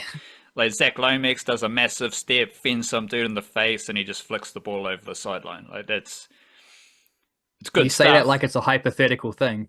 I've seen him do that like 50 times. When I think we're He going to actually see, he actually got told he's not allowed to play centers anymore by his old coach because he kept doing that because he kept flicking the ball into the stands. But and I think we're maybe going to see a lot more trickery from Gabriel Sloan Rodriguez. What's it? Is he? Is he like Ben Old? Is he different to Ben Old? Does he have a unique skill set? Like, what do you view his total package? Because he's playing for the Wellington Phoenix reserves at the moment. There's a chance he might sneak into the bench of the Wellington Phoenix first team. There's a chance he might make his debut. What do we like? Build out the package of Gabriel Sloan Rodriguez from what you've seen in the National League, where a player like him should be dominating. yeah, he did sneak onto the bench a few times last year for the first team, and he did make a debut at one point. He is technically the youngest ever A-League player for the Wellington Phoenix, but that record is not going to last. And the reason it's not going to last is because Luke Brooks-Smith is going to get some minutes this season, and he's going to get them prior to round 21 or whatever it is, which is the cutoff for how old Gabe Sloan Rodriguez was at that point. So Luke Brooks-Smith is going to beat that, and it sounds like, I mean, because Jaden Smith, not Will Smith's son, spelled differently, but Jaden Smith, who's a Nelson centre back, 1.9 meters tall as well. I didn't realize he's the same height as Finn Sermon. So basically, he's their long-term Finn Sermon replacement. He just got announced as their last, not just the last man of their squad, but their final scholarship deal for the upcoming season. So I had wondered because there's a few good centre backs, and obviously when Sermon's going, yeah, and they haven't signed anyone else, I'm like, well, Isaac Hughes moves up. Lucas Kelly-Hield is already in that contention, but who fills out the centre back spots? Well, they brought in Corbin Piper as a midfielder from Birkenhead, and they're trying to develop him into being a centre back. Which, by the way, based on the first two games he's played at centre back, which are these two National League games, fantastic decision. Like he looks an absolute natural. He's big, he's solid. He's not tall, but he gets up and wins a lot of headers. And you're definitely not shoving him out of the way. And he's really good on the ball. So he just looks like a fantastic centre back prospect there. Exactly what they're trying to develop him into. They've also had Dylan Gardner starting a few games. He's a ex-Hamilton Wanderers guy who's come over, played New Zealand under 17s at last World Cup. So they've got some good centre back prospects there. But I noticed that we hadn't seen Jaden Smith, who is a guy that Chiefy has mentioned alongside some of those other fellas. We also haven't seen Luke Brooks-Smith in the National League. And the fact that Jaden Smith's gone on to get a first team contract suggests, and Chiefy said as part of the quotes in there, that he's already played about 3 preseason games. Well, if the reason he's not been playing National League is because he's been away with the first team, then I think we can safely say the reason Luke Brooks-Smith is not playing National League is because he's also away with the first team. So I think those two guys are definitely in line for they could be future debutants. I think I worked out that Jaden Smith is 1 day younger than Gabe Sloan Rodriguez. So those two are 17 and Luke Brooks-Smith is still 16. So these are crazy talents. And the other scholarship players have been playing National League. So you've had Dublin Boone in goal, kept a clean sheet on the weekend. Hasn't really had much of a showcase. Like just hasn't had to make a whole lot of saves or anything. But I will tell you, for starters, is that he has an absolute bomb of a boot. Like when he takes those goal kicks long or when he boots them out of his hand, that ball goes a mile. And who are other scholarship dudes? Gabe Sloan Rodriguez is one of them, and there should be someone else that I can't remember. Tell you what, I have it all written down, and I can tell you that the other scholarship player is. Oh no, that's all. Yeah, that's right. Two of them are over there. So Sloan Rodriguez, Dublin Boone, and Corbin Piper have been playing National League. The other two seems to be playing with the first team. He also got Finn Conchie getting some National League minutes on the weekend. He was fantastic. I thought he was just an excellent game, winning a lot of ball in midfield and distributing it nicely. And he's first team contracted, but Luke Supik's also been he's the same age as these other scholarship guys, so he's sort of effectively on the same career level as the scholars. He's been playing the National League games as well, and he scored a goal on the weekend. He looked pretty good. His movement off the ball is nice. His pressing is very good. David Ball had a game in week 1 as well, just to get some fitness up. He was obviously not going to repeat that the next time. But yeah, they're using that reserve team pretty nicely. But week 2, in which they won 4-0 against Kashmir Technical, a game which at halftime I had written in my notes that it felt like Kashmir Technical were on the verge of sort of like just going up a gear and running away with it. It's nil all of that time, but it felt like Tech was creating all the chances, and the Phoenix were hanging on nicely, but they'd done the same thing in week 1 and conceded twice in the last 10 against Eastern Suburbs. It went the complete opposite way. They just scored. They took some good chances. They created some nice little moments, and they really capitalized. It was impressive. And Gabe Sloan Rodriguez was the best player in the park. He was he's throwing out skills. He's running at defenders. But it's not just like he's getting the ball trying to dribble past this guy. He was being selective as well, and he was doing a lot of one-touch layoff passing, linking up, which I thought was really nice. His technique looked fantastic. His first touch is great. And when those things are all in your favor, I mean, you're asking like what kind of profile is he like? The thing I'm reminded of is what I said about Ella Jerez last week from the women's team, who's this similar kind of pedigreed attacking midfielder prospect for the Phoenix women, who I also think is absolutely going to play some A-League football this season on a scholarship deal. The thing I said about her last week is that she's someone who can play like a winger, get out wide, pace in behind, taking on defenders, whipping in crosses, or she can play like a striker, trying to, make those runs off the shoulder and playing with your back to goal a little bit. That's probably the least natural aspect for her just because she's quite small, but she's quick enough, quick feet, good touch that you can just drop into the pocket and make that stuff work. But also she can play as a number 10 where she's getting on the ball a little bit deeper and threading passes through and shooting from distance and this kind of stuff. She can sort of do all of those little aspects. Gabe Sloan Rodriguez, prior to this last week, I would have said I'm not entirely sure about that. This was the first time, because I've seen him play quite a few times for the reserves, but this was the first time where it felt like he really had a showcase performance where he just turned up and said, like, I believe I'm one of the best players in this competition and I'm going to prove it. Not just I'm trying to fit in, I'm trying to show my coach the things I've been working on, none of that sort of timid stuff. He just went out there and tried to be the best dude on the park, and he was. So deservedly got a goal, could have easily set up a couple more. And yeah, for the first time in a game, I got to see what Chiefy and his staff get to see in practice and why they've been raving about this dude. Oscar Zapata last year did a Instagram Q&A at one point. They asked him who the top talent in the academy was. He put a picture up of Gabe Sloan Rodriguez. So that was a year ago. So these are all very good signs. He is clearly an outstanding prospect. And I say that while also saying that I think Luke Brooks-Smith is better than him as well. So that tells you something about what the Phoenix are getting up to. Righto. Let's just react to the Kiwis and Kiwi Ferns squads that have been named. Apparently, Tonga were going to name their squad at 11 a.m. It is now 11:15, and we don't have a Tonga squad, so we can't talk about Tonga at the moment. But Kiwi Ferns, we've got all 5 players from the grand final, as well as Maya Hilmawana, who dropped out of the top 17 for the Roosters en route to the grand final. So that means Amber Hall, Tiana Davison, Otessa Pule for the Roosters, Maya Hilmawana as well, Anessa Biddle and Brooke Anderson. They're all there. We've got Mackenzie Wiki. She wasn't in the team last year, so she's been called up this year. Fantastic centre, obviously the daughter of Ruben Wiki, playing for the Canberra Raiders. And this means that the Kiwi Ferns have Abigail Roach, Anessa Biddle, Leanne Tofunga, Mackenzie Wiki, Mele Hofunga, and Shanice Parker.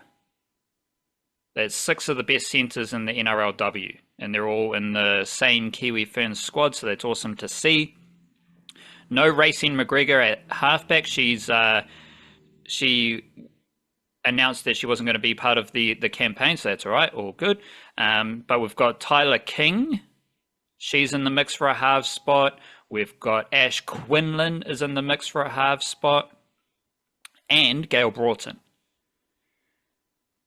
So that's lovely halves depth for the Kiwi Ferns. Alexis Taueniai, she's in the squad. Most dominant young player in NRLW. She's from Wellington, so good to see her get called up to the Kiwi Ferns. I think she was injured at the end of last season, so she missed out then.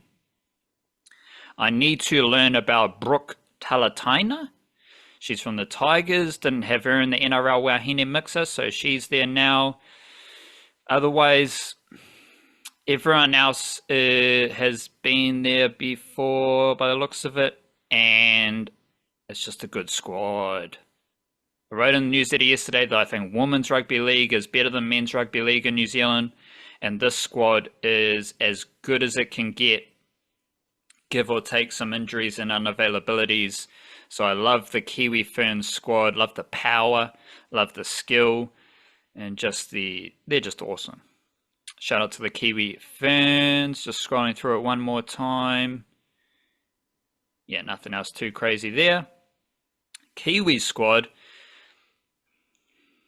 There's like a lot of people look at this international rugby window, the Pacific Championships, and they think, oh, the best players aren't playing, so it's going to suck. Like, the best players aren't. I think some dude, some joker on New Zealand Herald, he just, international rugby league hangs in the balance because all the players pulling out and all this stuff. No, this is what makes it awesome. We're seeing dudes come from nowhere to play international rugby league. And the Kiwis squad features Casey McLean and Trent Toilau, both from the Panthers.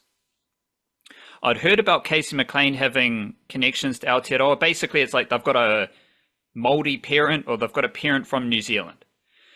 To me, that's not enough to chuck them as like Kiwi-NRL, the same as dudes who play junior footy in New Zealand, or someone like Scott Sorensen who's got the whānau. I think his uncle's played for the Kiwis and so on. But you hear about these dudes who might be connected. Until you see it, you never really know. Because, I mean, Kaio Weeks was selected in the Australian Prime Minister's 13. And he's got a Māori parent as well. So you can, like, Kalen Ponga actually lived in New Zealand. And he's playing for Australia. So you can never really forecast what's going to happen with those type of characters. However, every year we get to learn about new characters for the Aotearoa Kiwis, and Casey McLean is pretty young, and he cracked that Panthers team a few times this year, and he's a very exciting centre. So watch out for him. And Trent Toilau, I think he played a bit as a bench utility for the Panthers this year, but he's also might be in the mix for a half spot. There's, like, we're always going to have the Polynesians who can choose between Samoa, Tonga, Cook Islands, and New Zealand, of Fiji as well. That's always going to be in the mix, and like Moses Leota isn't in the squad, so he might pop up for Samoa. Anyone else might pop up for Samoa. Anyone else might pop up for Tonga. That's all good. Like, I'm not going to have any feelings about it, because at the end of the day, players do what they want. I do whatever the fuck I want to do. They do what they want to do. Like, it's all good. I'm not going to hate on someone for choosing Samoa or Tonga over the Kiwis. And I actually think some of the young Warriors might be in the mix for Samoa. Ali Leotawa, Jacob Laban, Zion Mai'uu. Obviously, I've said before, Leka Halasima is almost guaranteed to be selected for Tonga. Let me refresh this. Still not there. It's all good.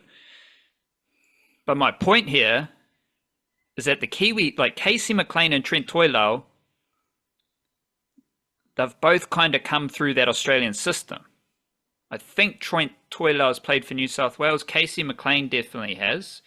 That's why I wasn't really considering him, because he's playing, like under 19s for New South Wales or whatever. So I didn't really put him in there.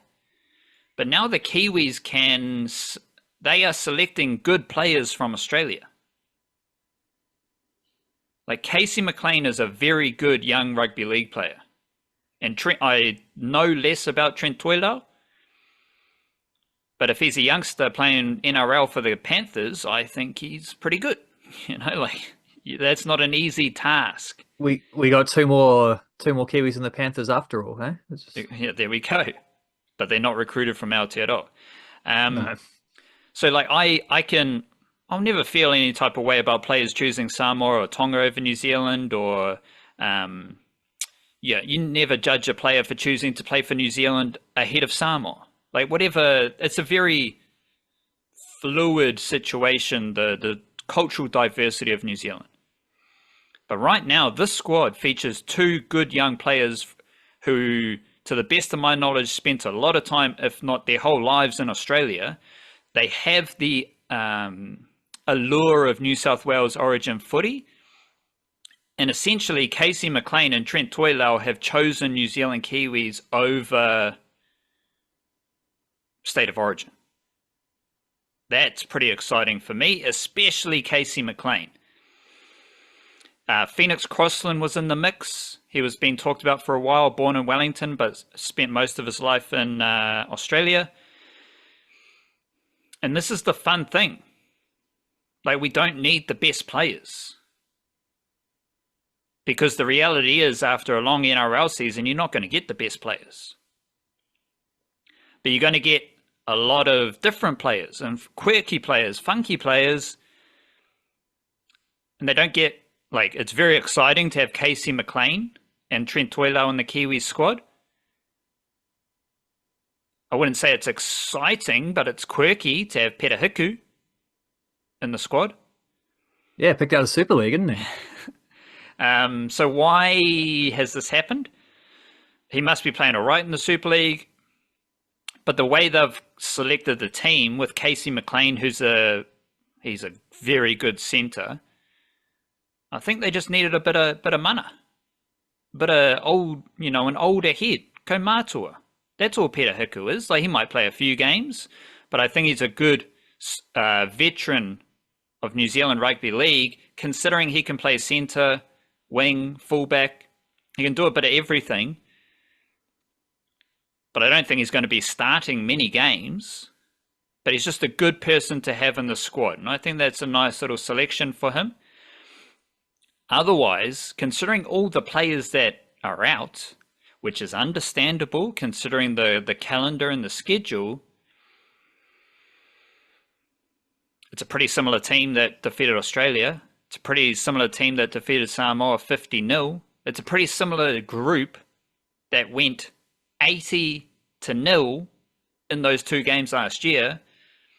Like, you're still going to have Shans Nickel-Croxdale at fullback. You're still going to have Jermaine Isako on the wing. You're still going to have Matthew Tomoko at centre. You're still going to have Jerome Hughes in the halves.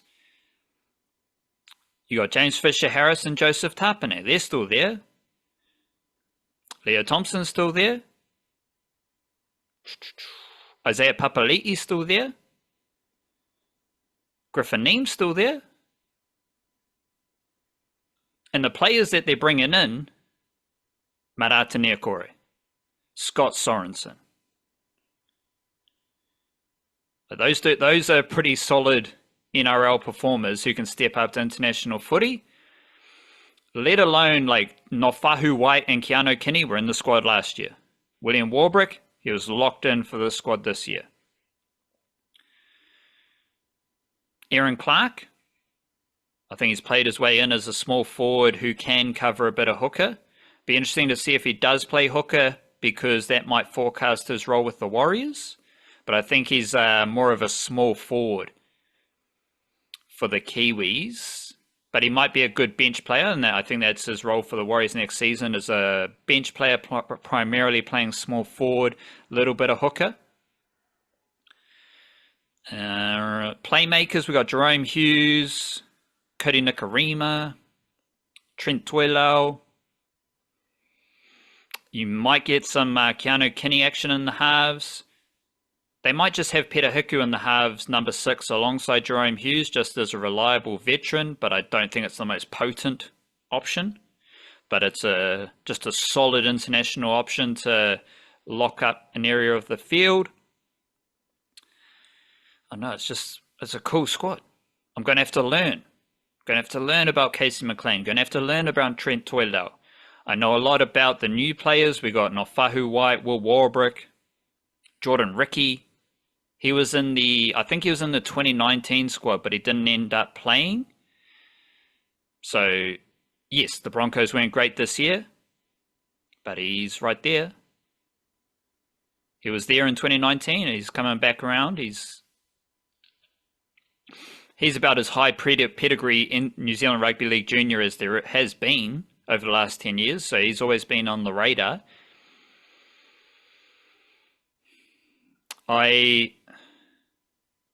Keanu Kenny and Nofahu White are going to get a lot of game time from the squad last year. I think Will Warbrick might be a starting winger. I can see Aaron Clark getting a lot of game time. But as with Keanu Kenny and Nofahu White last year, the young players you don't know a lot about, they're just going to be squad members. They might get one game because they do play quite a few games, but they aren't going to be top 17 players for every game. So I wouldn't stress, like, Keanu Kenny and Nofahu White, they were in the development slots last year. So this year, there's going to be players in that development slot. So I wouldn't stress too much about some of the kind of bottom tier squad selections, because they're just development roles and it's all good. Ultimately, I think it's a pretty good squad. Like, I'm not down on it. I think there's quirky elements for me to learn about. But considering that every international team, like, it isn't just a Kiwis thing, it's not just a Kangaroos thing, it's a Samoa, it's a Tonga thing. Every international team is dealing with the same adversity at the end of a rugby league season, and you just got to do the best you can, and I'm excited. Yeah, I'm looking at the New Zealand Herald's piece on it, and they mentioned that Moses Leota's got a shoulder issue or something like that. I don't know what that means. Often players do save little, like, touch-up surgeries until the end of the season, or might just be something that needs rest. I don't know, but he's one of the several players that they've listed as being out through injury, along with Ronaldo Mulatalo, Dylan Brown, Kieran Foran, Leota, Brandon Smith, Jeremy Marshall-King, Brendan Nakora, Kale Iro, Tamate Martin, plus Nelson Asafa Solomon is suspended, Joseph Manu headed to rugby union. That's a lot of players, and I don't know what the Sharks are doing here, right? Because there's a lot of Sharks players that are suddenly injured just ahead of a Kiwi squad announcement. But also, like, don't necessarily miss anyone from there. Looking at that squad, you rolled through some of the crossover of the win against Oz last year, and that alone tells you they've still got the spine in stock. They've still got their big dominant forward back in stock. Like, there's a strong team drawn from some really good depth. You got experience. You got sort of you got great experience in there and a bunch of debutants. I like it. I like that kind of thing. I like that balance that they've got there, and I like the ways in which it seems like it's been a big deal. I don't know why people keep wanting to talk about International Rugby League struggling. It's like these players all want to be there. There's like scrambling over who's going to get selected. Obviously, you have to put your career first in general, but if you're injured, you can't play, whether it's a club game or an international game. So that doesn't matter. All those guys that were listed there were injured. Like, they have legitimate reasons to not be there. It's not just wanted to go to Bali for the holidays or whatever. That's not the case. I think Sean Johnson, they said as well, was injured, which is why he wasn't going to get a summons. I don't know that he would have anyway. I think that was maybe a little bit more sort of media fan wishful thinking. But yeah, it's a strong squad. What do you like? There's nothing else we should have expected. There's great depth in Kiwi Rugby League, and these guys are going to go and rip in. You reckon chance fullback, or you reckon there's a chance to play halves and Keanu Kinney starting fullback? Well, you mentioned Kinney could play halves maybe with Hughes. So that does seem to be the biggest thing in this bit. Like, how's that half combination work? They have options here. Peter Hiku, like you mentioned, can play half. Um, Trent Toilau, apparently, not a guy I'm familiar with, but you certainly trust your opinion whenever you roll on these guys. Aaron Clark, maybe at a stretch. Like, there's a few options there. You got an inkling, an early sort of idea on any of that stuff? I'd rather have Nickel Crockstar defending in the front line than Keanu Kinney. So I'd rather have him at number 6 and Keanu Kinney at fullback. But we do have the Tonga squad. Ooh. And we've got the Tonga women's squad. The Finau sisters, Tatiana Finau, Claudia Finau, they're from Auckland. They've been playing in the Raiders team. Youngsters, recruited by the Bulldogs. And the Tonga also have Paia Uelu, who is from Auckland. I think she's a Manurewa and Howick Jr. She was just signed by the Bulldogs for NRLW next season. She was in the Bulldogs system, I think, this year, maybe last year as well. And obviously recruited from New Zealand, as the Bulldogs are doing a lot of.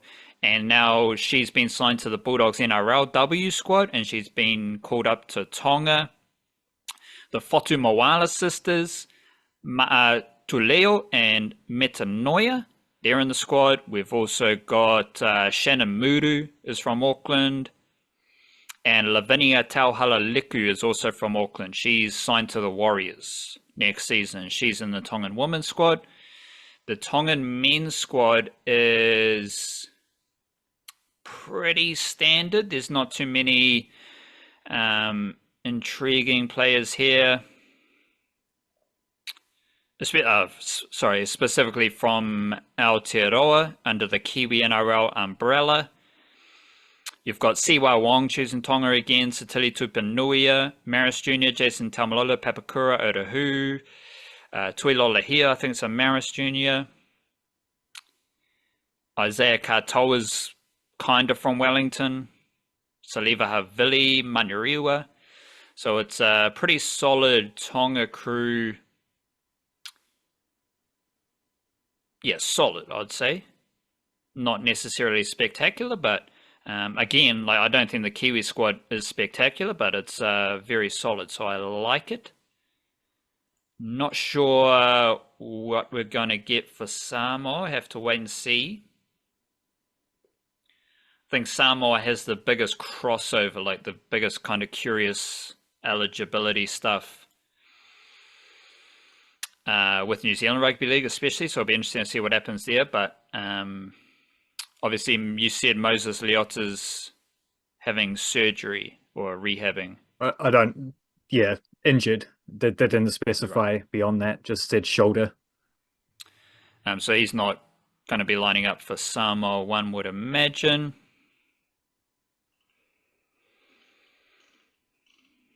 Yeah, I think it's... I kind of get the same vibe as last year. Like last year, Keanu Kinney and Ofahu White were selected, and when I broke it down, people didn't know who they were. And people were saying it's a shit squad because they don't know who these players were. And it's like, well, that's your fault. Like, it doesn't mean the squad's bad. It just means you don't necessarily know a lot about rugby league. And anyone who's deep into rugby league knows that Casey McLean he's a bit of a monster, to be honest. Like, he's probably, I think he's younger than Ali Leotawa, doing similar things in the NRL. I think he might be bigger than Ali Leotawa. Like, it tells you about Casey McLean. Like, he's a very good player. And, like, again, all you need to know about Casey McLean and Trent Toilau is the youngsters in the Panthers system who have played NRL this year. Like, they've developed in the Panthers system where they win 4 premierships in a row. As we have been tracking over the years, 2 Warriors players. Plus 2 incoming Warriors players. Yes, but for the point of my argument, we'll just settle for 2. There's 2 Warriors players, Nickel Crockstar and Maratini Kore, last year when the Kiwis won 2 games of rugby league by 80 points combined, there was one player from the Warriors, Shans Nickel-Clockstar. So again, this tells you all you need to know. Like, the Warriors do not represent New Zealand Rugby League. New Zealand Rugby League represents New Zealand Rugby League. And it's evident in how young juniors from New Zealand have worked their way to the Kiwis. Keanu Kinney's a Kiwi-NRL junior. Nofahu White's a Kiwi-NRL junior. Warbrick came through, he dabbled in rugby league in New Zealand. Leo Thompson played junior footy, rugby union in New Zealand. Like Jordan Ricky's a Kiwi-NRL junior. Papali'i, like a lot of these dudes, Griffin Neem from the West Coast, Kiwi-NRL junior. So there are those players who are earning international footy as Kiwi-NRL juniors with the connection to rugby league communities around Aotearoa. But there's something, it feels like there's something brewing with the Kiwis mana where they can attract players. And I keep coming back to it. Casey McLean and Trent Toiler run the team. And the Kiwis seem to be able to attract these players, and I think that's a pretty good sign about what New Zealand Rugby League's doing. I think it's a bit more it's a bit easier in the women's side, but they're still able to attract players who do have eligibility choices to be made. Like at the moment, Mele Hofunga still wants to play for the Kiwi Ferns. She's a pretty hearty Tongan basically from Mangere East, but she wants to play for the Kiwi Ferns. Shanice Parker's an Aussie who wants to play for the Kiwi Ferns. Brooke Anderson, she's an Aussie who wants to play for the Kiwi Ferns. Brianna Clark, she's an Aussie who wants to play for the Kiwi Ferns. Let alone the Kiwi-NRL juniors like Alexis Taueniai, who like left New Zealand a few years ago and then dominated NRLW. So I don't know, it's pretty cool. I just like this time of year. I like seeing new faces, learning about new people who want to represent Aotearoa, and it's all there in both squads. Still waiting on the Samoa squad. Don't know when that will be named, but we now transition to International Rugby League, and we transition to the end of the podcast. Big up yourself. Thank you for choosing to spend your time with us, chatting some bullkaka about New Zealand sport. We're just out here doing our best. There are ways to support our mahi, funding us through Patreon, buy me a coffee, paid Substack subscriptions. You can dabble in any of that. But you can also just have a listen, have a read, spend some time with us. We appreciate you. Big up yourself. Love yourself. Kia kaha. Stay beautiful. Choo-choo.